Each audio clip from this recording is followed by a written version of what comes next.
ఉద్యోగుల పాలిట నరరూప రాక్షసుడు జగన్మోహన్ రెడ్డి. ఆ ఉద్యోగులకి 30,000 కోట్ల రూపాయలు ఎగ్గొట్టి పారిపోయిన దుర్మార్గుడు జగన్మోహన్ రెడ్డి. నెల నెలా జీతాలు ఇవ్వకుండా ఆ ఉద్యోగులను ఇబ్బంది పెట్టింది కూడా జగన్మోహన్ రెడ్డి.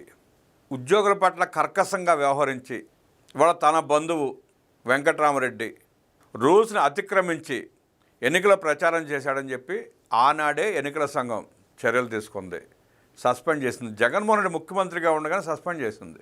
ఇప్పుడు జగన్మోహన్ రెడ్డి బయటకు వచ్చి వలవలా ఏడుస్తున్నాడు, వెంకట్రామరెడ్డిని ఉద్యోగం నుంచి తీసేస్తారా, ఉద్యోగులకు అన్యాయం జరిగిపోతూ ఉందని. వెంకట్రామరెడ్డి ఒక్కడే ఉద్యోగా, రాష్ట్రంలో వేల మంది ఉద్యోగులు ఉన్నారు. వాళ్ళందరికీ వెన్నుపోటు పొడిచి వాళ్ళందరినీ మోసం చేసి వెంకట్రామరెడ్డిని ఒక్కడే చంకలో కూర్చోబెట్టుకుని సేవలు చేపించుకుని మూటల కట్టలు ఇచ్చి ఇవాళ నంగి ఏడుస్తున్నాడు జగన్మోహన్ రెడ్డి. జగన్మోహన్ రెడ్డి 5 ఏళ్లలో చేసిన అరాచకాలు, దుర్మార్గాలు, సంఘ నాయకులను ఎలా వేధించాడో, ఉద్యోగులను ఎలా హింసించాడో అశోక్ బాబు గారు స్పష్టంగా వివరించారు. ఒకసారి ఆయన ఏమన్నాడో, జగన్ రెడ్డిని ఎలా కడిగేశాడో, జగన్మోహన్ రెడ్డిని ఎలా నిలదీశారో చూద్దాం. ఎన్నికల కోడ్ ఉల్లంఘించినందుకు కాకర్ల వెంకట్రామరెడ్డిని జగన్ ప్రభుత్వంలోనే సస్పెండ్ చేస్తే ఇన్ని రోజులు గాల్లో తేలియాడుతున్న జగన్మోహన్ రెడ్డి ఒక్కసారిగా వాస్తవంలోకి వచ్చి మాట్లాడుతున్నాడని పర్చూరి అశోక్ బాబు ధ్వజమెత్తారు. మీడియా సమావేశంలో ఆయన మాట్లాడారు. చంద్రబాబు మీరు తప్పు చేశారంటూ జగన్ రెడ్డి మాట్లాడుతున్నాడు. జగన్ నిజం ఒప్పుకున్నాడు. జగన్ చేసిన తప్పులకు జైల్లో పెట్టకుండా చంద్రబాబు తప్పు చేశారు. ఆయన ఆ తప్పు చేయడం వల్లే నువ్వు ఇష్టం వచ్చినట్టు మాట్లాడుతున్నావు. 2/4/2024లో ప్రభుత్వంలో ఉండి ఎన్నికల కోడ్ ఉన్న కాండక్ట్ రూల్స్ను బ్రేక్ చేసి కాకర్ల వెంకట్రామరెడ్డి, చల్లా చంద్రయ్య వైసీపీ జెండాలు పట్టుకొని కడప జిల్లాలోని 4 ఆర్టీసీ డిపోల్లో వైసీపీకి అనుకూలంగా ఎన్నికల ప్రచారం నిర్వహించారు. అవినీతి, పని పట్ల నిబద్ధత లేకపోవడం, పని చేయకపోవడం వంటి వాటికి కాండక్ట్ రూల్స్ ప్రకారం చర్యలు ఉంటాయి. 2024 ఏప్రిల్ 2న బద్వేల్ రిటర్నింగ్ అధికారి కలెక్టర్కు రిపోర్ట్ పెట్టారు. అదే రోజున 137/2024, 81/2024, 116/2024, 166/2024 ఎఫ్ఐఆర్లు కాకర్ల వెంకట్రామరెడ్డి, చల్లా చంద్రలపై నమోదయ్యాయి. బద్వేల్, మైదకూరు, ప్రొద్దుటూరు, కడప డిపోల్లో వైసీపీ యూనియన్ నాయకుడు చల్లా చంద్రయ్యతో కలిసి వెంకట్రామరెడ్డి వీసీకి అనుకూలంగా జెండాలు పట్టుకుని ప్రచారం చేశాడు. అలా ప్రచారం చేశాడు కాబట్టే 4 చోట్ల ఎఫ్ఐఆర్ నమోదైంది. 2024 ఏప్రిల్ 2న జగన్ ప్రభుత్వమే ఉంది. ఎన్నికల కోడ్ అమలులో ఉంది. సచివాలయ ఉద్యోగిగా ఆ మాత్రం తెలియకుండా వెంకట్రామరెడ్డి ఉద్యోగిగా ఉన్నాడా? ఎక్కడా టీడీపీ కంప్లైంట్ చేయలేదు. బద్వేల్ రిటర్నింగ్ అధికారి ఫిర్యాదు చేశాడు. ఇది వాస్తవం అని జగన్ తెలుసుకోవాలి అన్నారు. అది వాస్తవం అని జగన్ రెడ్డికి తెలుసు. ఇవాళ డిస్మిస్ అయ్యాడు కాబట్టి కూటమి ప్రభుత్వం మీద ఆ నెపాన్ని నెట్టివేసి అమాయకంగా నమ్మే ఉద్యోగులను ఇంకా మోసం చేద్దామనుకున్నాడు జగన్ రెడ్డి. జగన్ రెడ్డి నిన్ను నమ్మి 5 ఏళ్ల పాటు ప్రభుత్వ ఉద్యోగులు నట్టట మునిగిపోయారు. ఆ కుటుంబాలు అల్లాడిపోయినాయి. నెల నెల ఇంటి అద్దె కట్టుకోలేక, సరుకులు కొనుక్కోలేక, పాలు కొనుక్కోలేక, కనీసం రోజువారీ కూరగాయలు కూడా కొనుక్కోలేక ఎన్ని ఇబ్బందులు పడ్డారో ఆ కుటుంబ సభ్యులు కూడా తెలుసు. రాష్ట్ర ప్రజలు కూడా చూశారు. ఇవాళ నీ నంగి ఏడుపులు, నీ మోసపూరితమైన మాటలు, దిక్కుమాలిన ట్వీట్లు, ప్రసంగాలు పట్టించుకునే పరిస్థితి రాష్ట్రం లేదు జగన్ రెడ్డి గారు. జీవో నెంబర్ 464లో ఈ వివరాలన్నీ ఉన్నాయి. కానీ ఎన్నికల సమయంలో కడప కలెక్టర్ వీళ్ళందరూ ఎన్నికల ప్రచారంలో పాల్గొన్నారని నివేదిక ఇచ్చారు. ఎన్నికల అనంతరం వారు 11 సీట్లకే మీరు పరిమితమయ్యారు. మా ప్రభుత్వంలో రిపోర్టు ఆధారంగా విచారణ జరిపించాం. 18/4/2024లోనే రిపోర్ట్ వస్తే మీ ప్రభుత్వంలోనే వెంకట్రామరెడ్డిని పంచాయతీరాజ్ సెక్రటరీ సస్పెండ్ చేశారు. ఆర్టీసీ ఉద్యోగి చల్లా చంద్రయ్యను కూడా సస్పెండ్ చేశారు. అప్పుడు అధికారంలో ఉన్నది జగన్ రెడ్డి అనేది గుర్తుంచుకోవాలి. మా ప్రభుత్వం వచ్చాక దీనిపై అనేక రకాలైన పిటిషన్ల వివరాలు ఇచ్చారు. వైసీపీ తప్పు చేసింది కాబట్టే మీ ప్రభుత్వంలోనే వెంకట్రామరెడ్డిపై చర్యలు మొదలుపెట్టారు. కూటమి ప్రభుత్వం వచ్చాక ఆగస్టులో విచారణ వేశాం. ఇది వాస్తవమా కాదా అనే వివరాలు తీశాం. ఏ కారణాలతో సస్పెండ్ చేశారో తెలుసుకునేందుకు ఎంక్వైరీ చేశాం. తప్పు చేశాడని తేలింది, డిస్మిస్ చేశాం. ఒక సెక్షన్ అధికారిని సస్పెండ్ చేస్తే చంద్రబాబు నువ్వు తప్పు చేస్తున్నావని జగన్ మాట్లాడి వాస్తవాలు చెప్పాడు. నీకు వెంకట్రామరెడ్డి ఒక్కడే రాష్ట్ర ఉద్యోగినా? రామకృష్ణను సస్పెండ్ చేసి జైల్లో పెట్టారు. ఫైనాన్స్ డిపార్ట్మెంట్లో చాలామందిని సస్పెండ్ చేశారు. ఏబి వెంకటేశ్వరరావు, ఎల్వి సుబ్రహ్మణ్యంలను ఇబ్బందులకు గురి చేశారు. మాస్క్ అడిగిన పాపానికి డాక్టర్ సుధాకర్ను వేధించి చంపేశారు.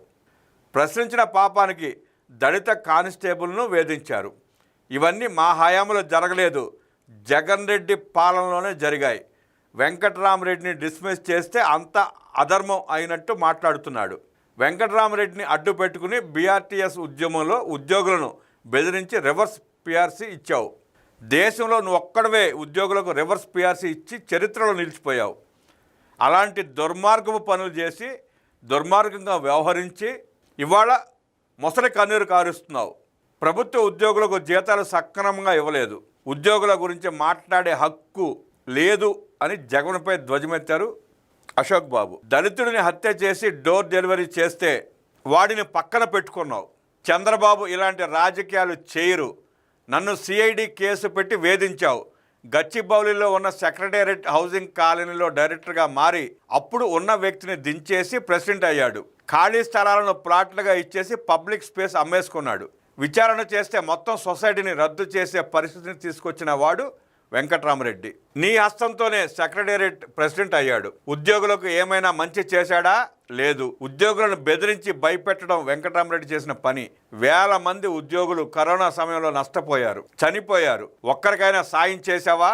ఉద్యోగుల గురించి మాట్లాడే అర్హత జగన్కు లేదు. ఉద్యోగుల పాలిట నరకాసురుడు జగన్. రాష్ట్రంలో 50 ప్రభుత్వ ఉద్యోగ సంఘాలు ఉన్నాయి. కనీసం ఒక్క సంఘమైన ఉద్యోగులకు జగన్ మంచి చేశాడని చెప్తారా? చెప్పరు. వెంకట్రామరెడ్డి భార్యకు ముషిరాబాద్ వైసీపీ టికెట్ అడిగింది నిజం. వెంకట్రామరెడ్డి జగన్కు దగ్గర బంధువు. కాండక్ట్ రూల్స్లో ఏ ప్రభుత్వ ఉద్యోగి కూడా ఎన్నికల సమయంలో కోడ్ను ఉల్లంఘించకూడదు. అవి ఉద్యోగులకు ఉన్న రూల్స్. వాటిని వెంకట్రామరెడ్డి బ్రేక్ చేశాడు. అందుకే డిస్మిస్ అయ్యాడు. ప్రభుత్వ ఉద్యోగులకు 30,000 కోట్ల రూపాయలు బాకీలు పెట్టాడు జగన్ రెడ్డి. కూటమి ప్రభుత్వంలో ఇప్పటికీ 22,000 కోట్ల రూపాయలు చెల్లించారు. సిపిఎస్ అప్గ్రేడ్ చేయడంలో ఏపీ ఫస్ట్లో ఉంది. చంద్రబాబు ప్రజాస్వామ్యబద్ధంగా పాలన సాగిస్తున్నారు. పేపర్, టీవీ ఉందని ఏది పడితే అది మాట్లాడితే జనం అంగీకరించరు. మీ ప్రభుత్వంలోనే వెంకట్రామరెడ్డి సస్పెండ్ అయ్యాడు. వెంకట్రామరెడ్డి జగన్ కంటే ఎక్కువ అరాచకాలు చేశాడు. వెంకట్రామరెడ్డి డిస్మిస్ ఏ సందర్భంలో జరిగిందో వివరణ ఇస్తాం. వెంకట్రామరెడ్డి కుటుంబంలో అంతా వైసీపీ కార్యకర్తలే. ప్రభుత్వ ఉద్యోగుల కాంట్రాక్ట్ రూల్స్ ప్రకారమే ప్రభుత్వం చర్యలు తీసుకుందని అశోక్ బాబు వివరించారు. భారతదేశంలో నిర్మితమవుతున్న అనేకమైన ఇరిగేషన్ ప్రాజెక్టుల్లో పోలవరం మల్టీపర్పస్ ప్రాజెక్ట్ అనేది చాలా కీలకమైనది. ఇది ఒక జాతీయ ప్రాజెక్టు. అలాగే ఇది ఆంధ్రుల జీవనాడిగా కూడా పిలువబడుతుంది. ఇది కొన్ని దశాబ్దాల కళ. తాగు, సాగు, అలాగే పవర్ జనరేషన్ కూడా ఈ ప్రాజెక్టు వల్ల మల్టీపర్పస్ ఉపయోగాలు అనేవి ఉన్నాయి. దీని నిర్మాణం అనేది కూడా ఇంజనీరింగ్ ఒక అద్భుతం అనే మనం చెప్పాలి.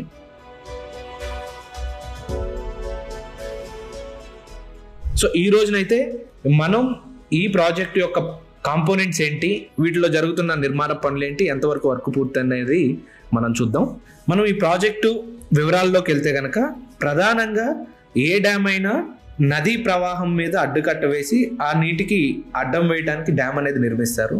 కానీ పోలవరం ప్రాజెక్టులో ప్రధానంగా దీని యొక్క ప్రత్యేకత ఏంటి అంటే నదికి రైట్ సైడ్న స్పిల్వే అనేది నిర్మించడం జరిగింది. అది ఎందుకు అంటే గోదావరి నది ప్రవాహంలో కింద ఏదైతే ఇసుక తిమ్మెలు ఉంటాయి, ఆ ఇసుక తిమ్మెల్లో కాంక్రీట్ నిర్మాణం చేయడం అనేది చాలా క్లిష్టమైనది. సో గోదావరి ప్రవాహం యొక్క తాకిని తట్టుకోవటానికి రైట్ సైడ్ లో 2 కొండల మధ్య ఈ స్పిల్వే అనేది నిర్మించడం జరిగింది.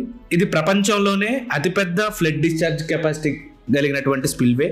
అయితే ఈ స్పిల్వేలోకి గోదావరి నదిని సుమారుగా 2,100 మీటర్లు డైవర్షన్ అయితే చేయటం జరిగింది. ఈ స్పిల్వేలో నుంచి ఒరిజినల్ నది గోదావరి ప్రవాహం నుంచి స్పిల్వేలోకి రావడానికి నదిని అయితే మళ్లించడం జరిగింది. ఇది 1,118 మీటర్ల కాంక్రీట్ స్ట్రక్చరు.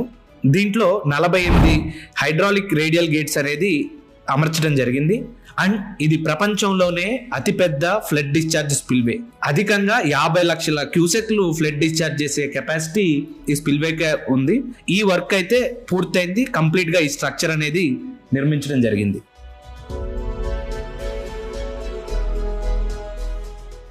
స్పిల్వే నుంచి మనం ముందుకు లెఫ్ట్ సైడ్ కి వెళ్తున్నట్లయితే మనకి ఫిష్ ల్యాడర్ అనేది ఒక ప్రత్యేక స్ట్రక్చర్ ని మనం నిర్మించడం జరిగింది. అసలు ఈ ఫిష్ ల్యాడర్ ఏంటి అంటే ఒక నిచ్చెన లాంటిది. నదీ ప్రవాహంకి ఎదురైతే చేపలు కానీ జలాచరాలు కానీ అవి నదిలోకి వెళ్ళటానికి ఈ ఫిష్ ల్యాడర్ అనేది ఒక నిచ్చెన లాగా ఉంటుంది. డీటెయిల్స్ మనం చూసుకున్నట్లయితే ఇది 252 మీటర్ల పొడవు ఉంటుంది. ఇది అయితే ఈ ఫిష్ ల్యాడర్ కన్స్ట్రక్షన్ కూడా కంప్లీట్ గా పూర్తయింది. మనం కొంచెం ముందు లెఫ్ట్ సైడ్ కి వెళ్లే కొద్దీ మనకి ఇక్కడ గ్యాప్ 3 ఒక కాంక్రీట్ డ్యామ్ అనేది ఇక్కడ నిర్మించడం జరిగింది. ఇది 153.5 మీటర్ల కాంక్రీట్ గ్రావిటీ డ్యాము. ఈ నిర్మాణం అయితే స్పిల్వే కి ఈసీఆర్ఎఫ్ కి మధ్య కనెక్టివిటీగా ఉపయోగపడుతుంది. దీని నిర్మాణం కూడా పూర్తి చేశాము. గ్యాప్ 3 నుంచి మనం ముందుకు వెళ్ళితే లెఫ్ట్ సైడ్ కి వెళ్ళినప్పుడు మనకి 2 డ్యాములు అనేవి కనపడతా ఉంటాయి. ఈ కట్టడాలు ఏంటంటే upper coffer dam, lower coffer dam అని అంటారు. ఈ రెండింటి నిర్మాణం ఎందుకు జరిగిందంటే ఈ ప్రాజెక్ట్ లో ప్రధానమైనటువంటి earth cum rock fill dam నిర్మాణం కోసం దాని పనులు చేయడానికి, ఆ స్పేస్ క్రియేట్ చేయడానికి ఈ upper copper dam, lower coffer dam అనేది నిర్మించడం జరిగింది. ప్రధానంగా మనం అప్పర్ కాఫర్ డ్యామ్ గురించి ఇప్పుడు చూసుకున్నట్లయితే ఇది 2480 మీటర్ల పొడవులో ఈ డ్యామ్ అనేది నిర్మించడం జరిగింది. ఇది 42.5 మీటర్ల ఎత్తు కలిగి ఉంది. లోయర్ కాఫర్ డ్యామ్ చూసుకున్నట్లయితే ఇది 1600 మీటర్ల పొడవు కలిగినటువంటి స్ట్రక్చరు, 30.5 మీటర్ల ఎత్తులో దీన్ని నిర్మించడం అనేది జరిగింది. ఇవి తాత్కాలికమైన స్ట్రక్చరు. ఈసీఆర్ఎఫ్ నిర్మాణం జరిగినప్పుడు పూర్తయినప్పుడు ఈ 2 డ్యాములు కూడా తొలగించడం జరుగుతుంది. ఈ upper copper dam, lower copper dam ఈ రెండింటి మధ్యలో నిర్మితమవుతున్న ప్రాజెక్టుకి అతి కీలకమైన నిర్మాణం ఏదైనా ఉంది అంటే earth cum rock fill dam. దీంట్లో ప్రధానమైనది గ్యాప్ 2. ఇప్పుడు ప్రస్తుతం గ్యాప్ 2 లో పనులు చురుగ్గా నడుస్తూ ఉన్నాయి. ఈ గ్యాప్ 2 లో క్రిటికల్ కాంపోనెంట్ వచ్చేసి డీవాల్ అనేది మనం ఒకటి నిర్మించడం జరుగుతున్నది. దీని లెంత్ చూసుకున్నట్లయితే గ్యాప్ 2 లో వచ్చేసి 1350 మీటర్ల డీవాల్ స్ట్రక్చర్ అనేది వస్తుంది. దీనిపైన ఈసీఆర్ఎఫ్ అనేది నిర్మాణం జరుగుతుంది. ఈ గ్యాప్ 2 లో ఈసీఆర్ఎఫ్ పూర్తి నిర్మాణం వచ్చేసి 1750 మీటర్ల పొడవులో ఈ నిర్మాణం అనేది జరుగుతుంది. అయితే ఈ ఈసీఆర్ఎఫ్ గ్యాప్ 2 అనేది నిర్మాణం 2 కొండల మధ్య జరుగుతుంది. న్యాచురల్ గా ఏర్పడినటువంటి కొండల మధ్య ఈ జీ డాష్ హిల్ అనే 2 కొండల మధ్య ఈసీఆర్ఎఫ్ గ్యాప్ 2 నిర్మాణం అనేది జరుగుతుంది. ఇలా ముందుకు మనం వెళ్లే కొద్దీ మనకి ఈసీఆర్ఎఫ్ గ్యాప్ 1 అనేది కనిపిస్తుంది. దీంట్లో వర్క్ అనేది చాలా వేగంగా నడుస్తుంది. ఇది మొత్తంగా 564 మీటర్ల పొడవు. వర్క్ అనేది సేమ్ ఎట్లాగైతే గ్యాప్ 2 లో నిర్మాణం పనులు జరుగుతున్నాయో సేమ్ వర్క్ అనేది ఇక్కడ కూడా గ్యాప్ 1 లో కంటిన్యూ అవుతుంది. ఈ 564 మీటర్ల పొడవు కలిగినటువంటి ఈ కన్స్ట్రక్షన్ వర్క్ అనేది నడుస్తుంది. ఇక్కడ డీవాల్ అనేది పూర్తయింది. ఈసీఆర్ఎఫ్ పనులు చాలా చురుగ్గా వేగంగా నడుస్తున్నాయి. సేమ్ ఎలా అయితే మనం 2 కొండల మధ్య ఈసీఆర్ఎఫ్ గ్యాప్ 2 ఉందో అట్లాగే ఈసీఆర్ఎఫ్ గ్యాప్ 1 కూడా జీ డాష్ హిల్ మరియు డి హిల్ మధ్య లెఫ్ట్ బ్యాంక్ మధ్యలో ఈ ఈసీఆర్ఎఫ్ గ్యాప్ 1 నిర్మాణం అనేది వేగంగా సాగుతూ ఉంది.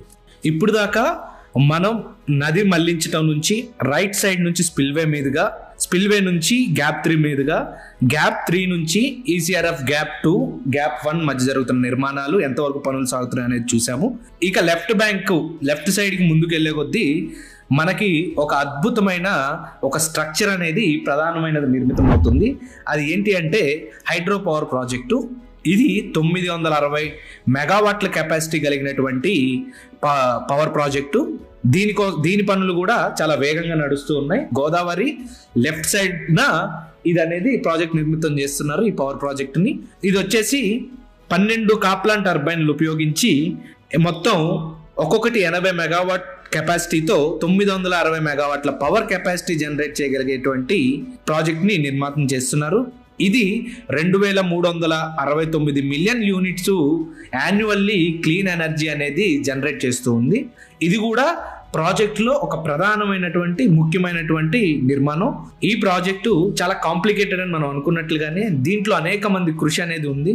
ఇంజనీర్స్, డిజైనర్స్, అలాగే మిషనరీ, ప్రతిదీ ఈ ప్రాజెక్ట్లో కాంప్లికేటెడే. కానీ వర్క్ మాత్రం మెగా ఇంజనీరింగ్ చాలా వేగంగా ఈ ప్రాజెక్ట్ పనులు పూర్తి చేస్తూ ఉంది.